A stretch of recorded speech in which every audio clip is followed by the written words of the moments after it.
ये सब जो है वो फाइन करने से कंट्रोल नहीं हो सकता है। ये किसी पे जब बीतती है ना तब पता चलता है। जो बंदा हो वो नॉर्मल कंडीशन में होगा तो वो ऐसा कभी करेगा नहीं। अपने एंजॉयमेंट पर्पस के लिए वो कर रहे थे। क्लियरली अब हमको पता चल रहा है कि एयरबैग जो है वो वही टाइम पे खुले हैं जिसने जब उसने लास्ट गाड़ी पे एक्सीडेंट किया है। मैं मानता हूँ कि मैं आगे लड़ूंगा ये केस पे।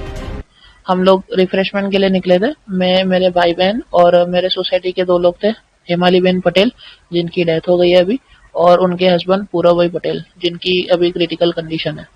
हम लोग संगम से फतेहगंज की ओर रिटर्न आ रहे थे, तभी हम लोग अपनी गाड़ी पे थे, 2 व्हीलर्स पे थे, तो एकदम से पीछे से हमको जो गाड़ी है उसने टक्कर मारी है, और वो गाड़ी काफी हाई स्पीड में थी।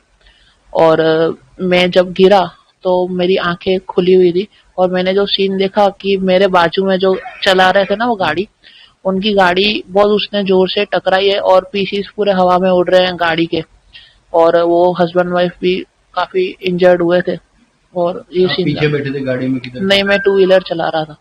और आपके पीछे कौन बैठे थे? मेरे पीछे मेरा भाई और मेरी बहन बैठे थे। और क्या नाम है उनका? उनका नाम है जयेश केवलानी और कोमलबेन केवलानी।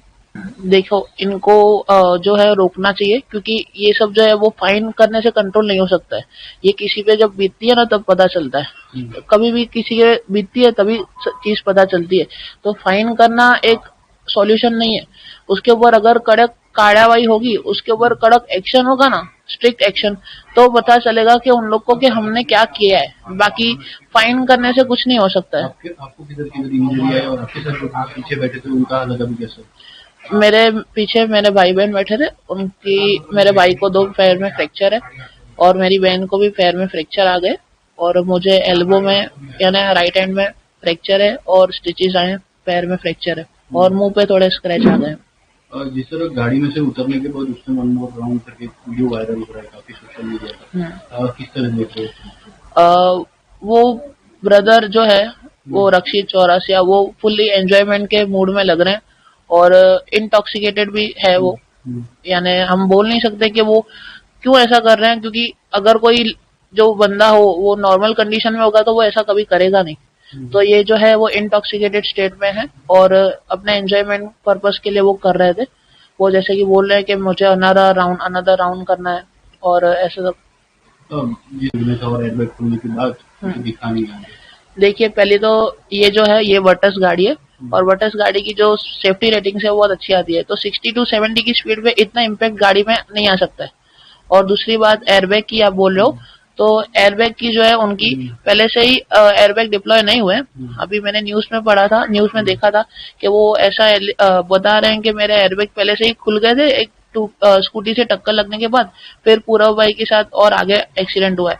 बट ऐसा नहीं है, क्योंकि कभी भी अगर कार में एयरबैग खुलते हैं ना, तो उसी टाइम पे गाड़ी में जो है एयरबैग में से धुआं निकलते हैं, और वो कुछ सेकंड तक ही रहते हैं, 2 से 3 सेकंड 4 सेकंड तक। और अभी हम लोग एक वीडियो में देख रहे हैं ना, तो वो केबिन में से जब वो लोग कार में से बाहर निकल रहे हैं तो गाड़ी के अंदर धुआं है। तो अपन क्लियरली अब हमको पता चल रहा है कि एयरबैग जो है वो वही टाइम पे खुले हैं जिसने जब उसने लास्ट गाड़ी पे एक्सीडेंट किया है। तो ये जो बात है वो मेरे हिसाब से गलत है कि एयरबैग पहले से ही खुल गए थे। हम लोग, मैं मानता हूँ कि मैं आगे लड़ूंगा ये केस पे, क्योंकि मेरे को जस्टिस चाहिए। वो मेरे हेमाली बहन जो थे वो मेरे भाभी थे, मेरी बहन जैसे थे, उनके वो जस्टिस मिलना ही चाहिए। और आगे की जो फ्यूचर जनरेशन है उनको पता चलना चाहिए कि हम लोग जो ये सब कर रहे हैं वो सामने वाले की लाइफ में कितना इम्पैक्ट क्रिएट करता है।